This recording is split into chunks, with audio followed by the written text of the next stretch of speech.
stepdads, everybody has ball caps on, but he's coming to the table and he has such whatever, I'm so That would be the chickens, people. Don't be sorry. They're hilarious. This is Texas, people, and we got chickens. Yes. It's going to bite you. But I thought it was ironic that he cared, or that he took the time to turn off or to take that hat off before we all sat down, or the little things. And he did. He would say, I try to be a good big brother. And he did. I could tell you one time, oh man, as I talk, all these stories come up. They do, don't they? They do. But one time, my mom was a single mom, probably didn't have a whole lot of money, and I really wanted a Cabbage Patch at Christmas.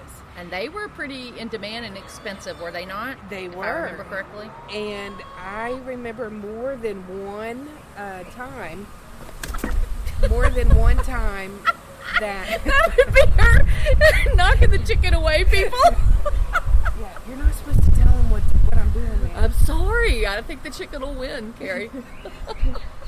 But one time waking up, and I know all the Christmas presents came from drug money, but he made sure that I had what I wanted. Oh, Kari, that's precious. And looking back on it, I know one time we went over for pizza, and he took the turn and ended up the hood all the way down.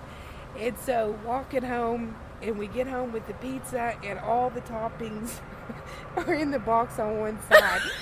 And so it's so he can carry it. All the stuff that we went through. And that's the new pizza style, though. Yeah, one time we went mudding in my mom's Buick, because that's how we roll. And so we went mudding in her Buick, got stuck. Surprise, surprise. Mudding in a Buick. Yeah, and it starts sinking. Well, he goes to try to find somebody to get us out. It sinks so much that I have to open up the windows, crawl out, and get on the top of the car. No. Because the mud. Is that even possible? It is. It is. I lived through it. So many. But it's such the joy, too, no? It is, and looking back on it, that was my normal, Yes. know? And so, hanging out with Bub, you never knew. You would have been bored. Oh, my God. I can't handle boredom right now. No. Yes. And the way Jeffrey's mania would take place is he was on the baseball field. Like, he could have gone pro. Amazing, because he had all this energy and his passion, and whatever he did with. He was so zealous about it. He would hit rocks literally any waking moment that he was not. If he wasn't sleeping or in school, he was hitting rocks. He was hitting balls. He was constant. And he's still like that when he reads the Bible. He's read it 15 times, and he's got a lot of it memorized. I've seen him stone cold drunk, standing up with a pastor and totally with a showdown and beat the pastor and quoting passage. And the probation officer's just sitting there laughing, going, "Got you beat, preach." You know what? That's our normal. That's the mania. Yeah. They're a lot of times incredibly intelligent. And, bipolar depressed is definitely none of it. I mean, at least with mania, there's a little bit of endorphin and a little bit of, in fact, the most difficult people to get to take their meds are those who are manic and the schizophrenia. I could tell everybody that I know that has issues with either bipolar or schizophrenic. My brother, that was the whole thing with my brother. My mom would try. I mean, but back then it was so hard to get him help, and he would go into the state hospital and then come out.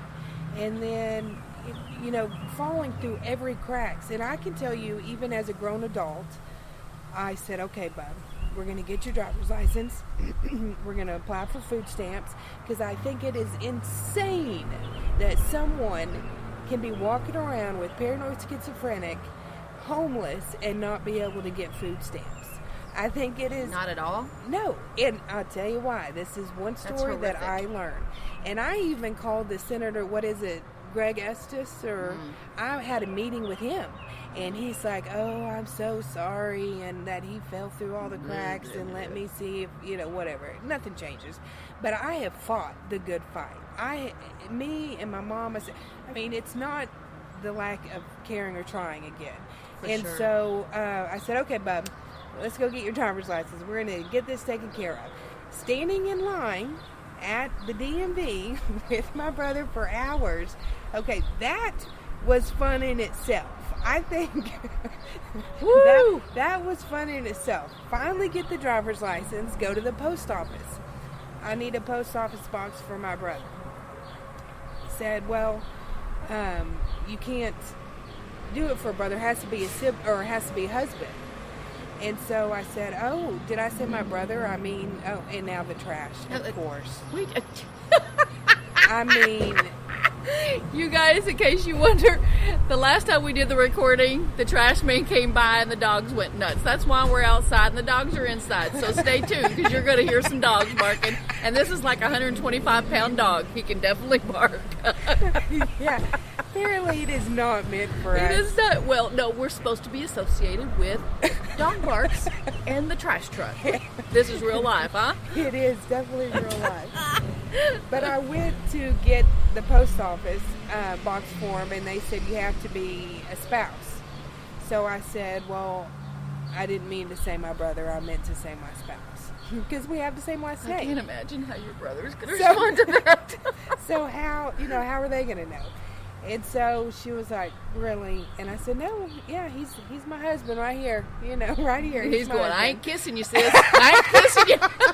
So we get the post office box and get them applied, because you have to get them to be able to mail somewhere. Well, when you're homeless, you don't have a place. So then get that. Well, then tried get them on food stamps. Well, got them on food stamps for, I think, about 2 months. And then got canceled because he did not show up for enough job interviews. And I was like, okay, let's discuss this for a second.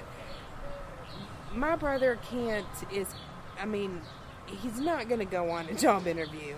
And if he did, he probably wouldn't get the job. Oh, there's no way he's going to get the job. When and he here he's working. Talking about 40-foot snakes eating children and Denton, people get concerned. And so, it's not, and rightfully so, but I've heard about the 40-foot snake eating children, and so it's not a big shocker to me anymore. But there's a lot of people that don't know how to handle situations like this, and so there's no way he can do job interviews.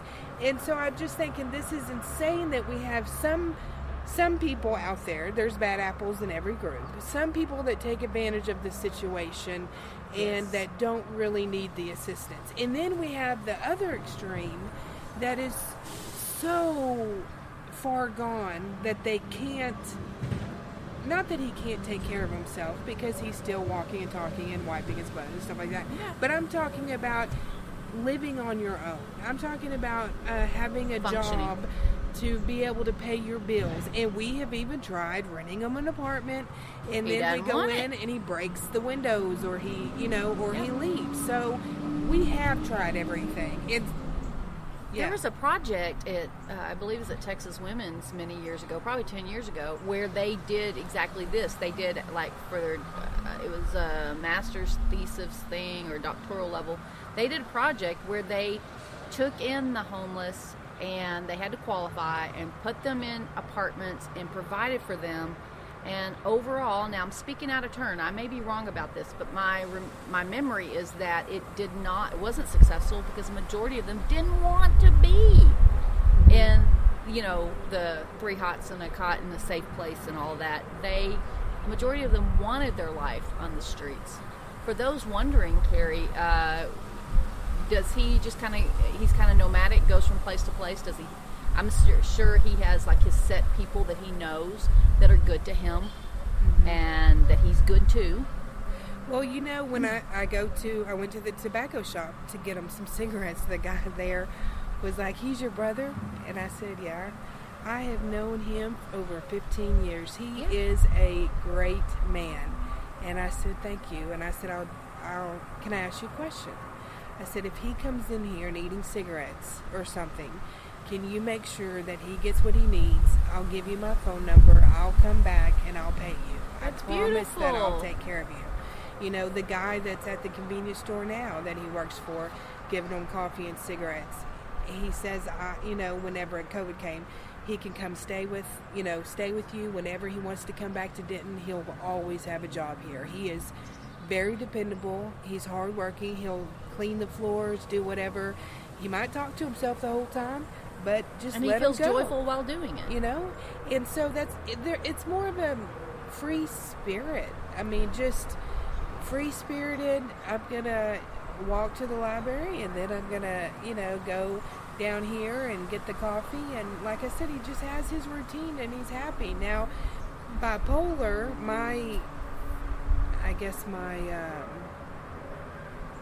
what is the word I'm trying to think of? A person, or not the situation, but my experience with bipolar is a little bit different, where the mania comes and goes, you know, and it's been more, not talking crazy necessarily. You can feel, you know, paranoid, or that people are talking about you. Absolutely. Or, if the mania is high enough, definitely. Yeah, everybody hates me, what, you know, that kind of thing. But I would say, you know, there's, like you said, there's bipolar 1, bipolar 2. Is that all there is? And with or without psychotic features. And so there's a cyclical where you go back and forth, but you can either with the mania, it's a cycle, or you can just be bipolar depressed, and either one of those can come with psychotic features where you go in and out of. For example, my father, with his psychosis, and of course it didn't have a name back then, so my mom just said, well, his brain's just pickled with alcohol. That's what my grandmother would say. Pickled with alcohol. And I remember we got our very coveted, because like you, we definitely grew up not with a whole lot at all. And so the tax check was coming in. You know how big a deal that was. Mm-hmm. Well, it's tax time. That means we're going to get to go stock up on food. We're going to get to go get school clothes, and we're going to maybe even catch up on the rent. So he'll quit coming and knocking on the door, because back then they came banging on the door. You act like you weren't home because you can't pay it. Everybody in a closet. In a closet. Oh my goodness. My mother used to give us bottles of sugared water just to keep us quiet when he was knocking on the door. And so, yeah, I've got some poverty mindset going on these days. But he took the tax check and went and cashed it without Mom's awareness, because you could go to the bank, even if it's made out to both of them, and cash things. It wasn't as strict back then. And he spent every bit of it on stickers for people to stick on their cars for his newly formed club, Following Christ. My mother was like, I've never been so mad at God in my life, because he got all of our money.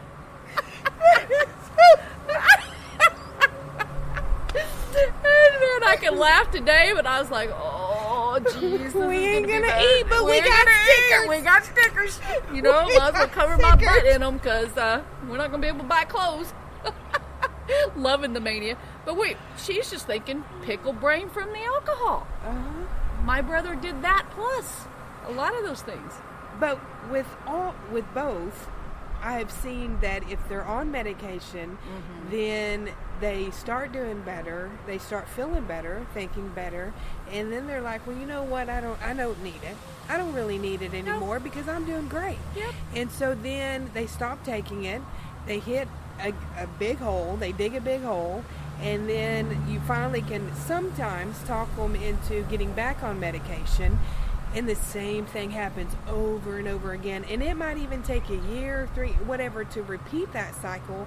But it seems in my life, and the people that are in it that suffer from these things, that's the cycle that always happens. It might take longer for some, but they're going to stop their medication because they're doing so good and they don't feel like they need it anymore. Or even the stigma. And that drives me crazy, because I say, even with my lupus, I have blood clots, okay? I have to have blood thinners every day. And so I'll use that as an example. Honey, I have to take my